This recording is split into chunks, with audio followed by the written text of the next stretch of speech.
Kesetiaan pejuang Batak terhadap Sisingamangaraja 12, Opuhalto sang pejuang.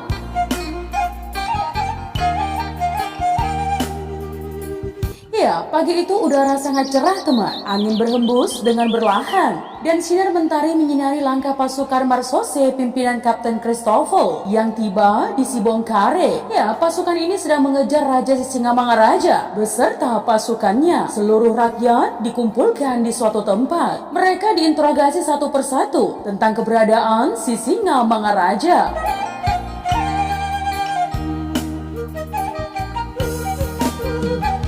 Bahkan tidak sedikit dari mereka yang disiksa karena tidak mau menunjukkannya. Ya, melihat situasi ini, Opuhalto datang menemui sang kapten dan mengatakan bahwa ia adalah penguasa daerah ini. Sang kapten sangat merasa beruntung karena salah satu dari musuh mereka datang menyerahkan diri. "Di dia Sisingamangaraja?" tanya salah seorang pembantu Kapten Christoffel yang ternyata berasal dari orang Batak sendiri kepada Opuhalto. "Di Bakara," jawab Opuhalto dengan tenang. "Di dia Sisingamangaraja?" tanya orang itu dengan suara lebih keras. "Sambor mani pimpar jahe," jawab Opuhalto.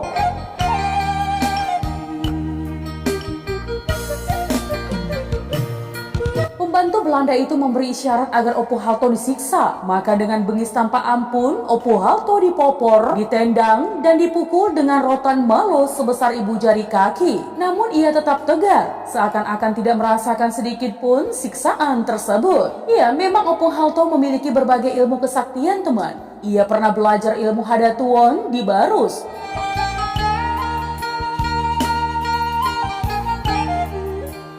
Nama Opuhalto adalah gelar yang diberikan oleh masyarakat kepadanya. Sekalipun waktu itu ia belum beristri dan beranak cucu, gelar ini disandangnya karena ia memiliki ilmu yang dapat membuat badan orang yang memusuhinya menjadi gatal-gatal. Rasa gatal itu bukan merupakan gadam, karena kalau gadam, badannya akan luka-luka, meleleh dan mengakibatkan kematian. Nah teman, yang dapat mengobati rasa gatal itu adalah Opuhalto sendiri dengan cara meludahinya.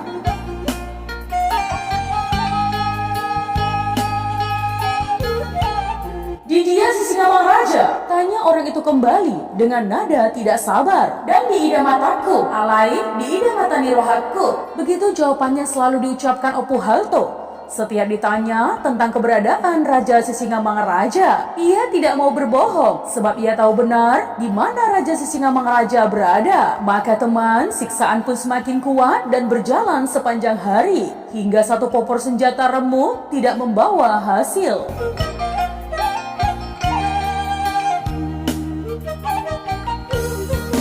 Ketika itu, Raja Sisingamangaraja telah dievakuasi ke Simatabo. Ya, setelah sebelumnya berada di Sibongkare selama 4 kali bulan Tula. Di Sibongkare, Opuhalto memilih tempat yang sangat terlindung bagi pasukan Raja Sisingamangaraja, yaitu Lobu Siarge. Tempat ini adalah kawasan kebun buah-buahan dengan pohon durian besar-besar dan ambasang, sehingga aktivitas di lingkungan ini tidak menarik perhatian pasukan Belanda.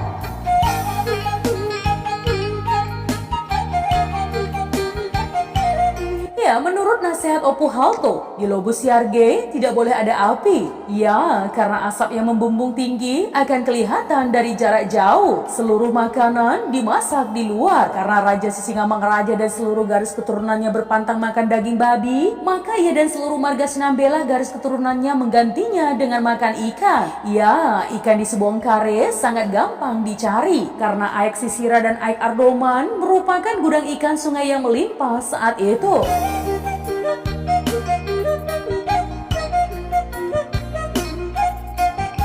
Umumnya adalah ikan boyong yang dibungkus dengan daun sungkit lalu dimasukkan ke dalam bara api. Ikan ini bisa tahan 2 atau 3 minggu asal benar-benar memasaknya. Ya, tidak perlu piring atau tempat makanan lainnya sebab bulung lange dan bulung motung di sekitar tempat ini cukup banyak.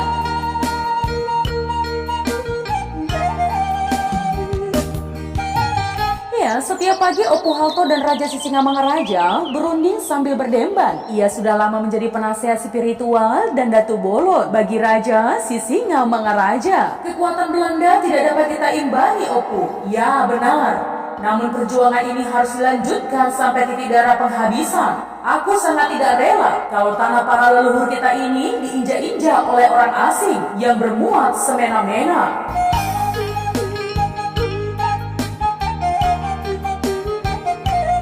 Opuhalto ingat ketika ia sebagai Raja Hutan memaklumkan perang dengan Belanda kepada rakyat Kalasan Hulu. Ia begitu gigih mengobarkan semangat berjuang kepada rakyatnya. Dan dalam waktu yang sama teman, Raja Sisingamangaraja telah memaklumkan perang terhadap Belanda. Karena ia sangat murka dengan maklumat Belanda tahun 1876. Ya, yang menyatakan bahwa seluruh tanah Batak menjadi tanah jajahannya. Dan meminta seluruh raja-raja Batak dan rakyatnya untuk meletakkan senjata.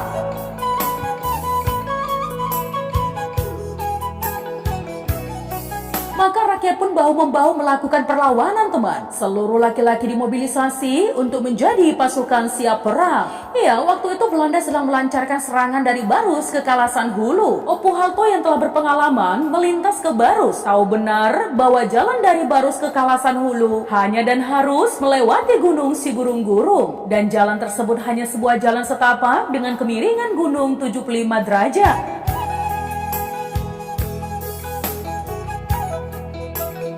Ia dan pasukannya mencegat di puncak gunung itu. Kumpulkan batu sebanyak-banyaknya, katanya kepada pasukannya.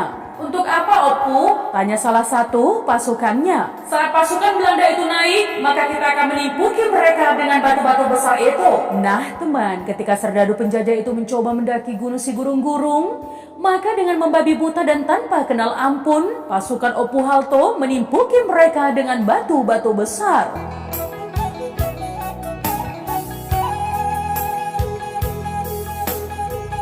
Banyak di antara mereka yang mati dan tidak sedikit yang terjun langsung ke jurang yang dalam. Lebih lanjut teman, ketika Sisingamangaraja dan pasukannya akan dievakuasi ke Simatabo, Raja Buntal dan Raja Bariba, kedua putra Sisingamangaraja yang masih kecil tidak ikut rombongan dan tinggal di Sibongkare di bawah perlindungan Opuhalto.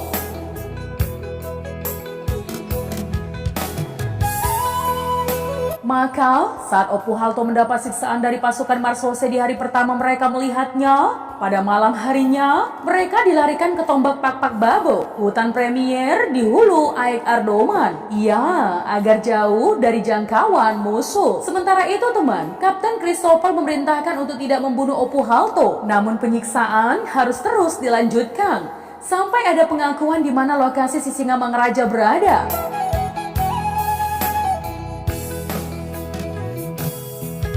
Di hari kedua, ia disiksa oleh Algojo dari Ambon karena ia tetap tidak mau mengaku juga. Siksaan dilanjutkan pada hari ketiga dan keempat. Penyiksaan pada hari keempat ini lebih kejam dan sadis teman. Karena alat-alat penyiksaan sudah habis, maka Opuhalto diseret di tengah halaman. 2 buah andalu ditancapkan. Kedua tangannya direntangkan dan diikat di andalu. Dan penyiksaan tiada tara itu pun berlangsung.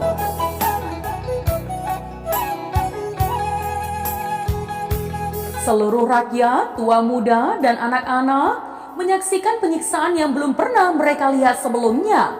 Termasuk juga kedua istri Opuhalto. Ya, sedangkan pasukan Marsose mengadakan penyisiran di seluruh pelosok Sibongkare, Labu Sierge, dan kemudian ke Labu Toruan. Namun mereka tidak mendapat satu bukti pun yang dapat menyeret Opuhalto.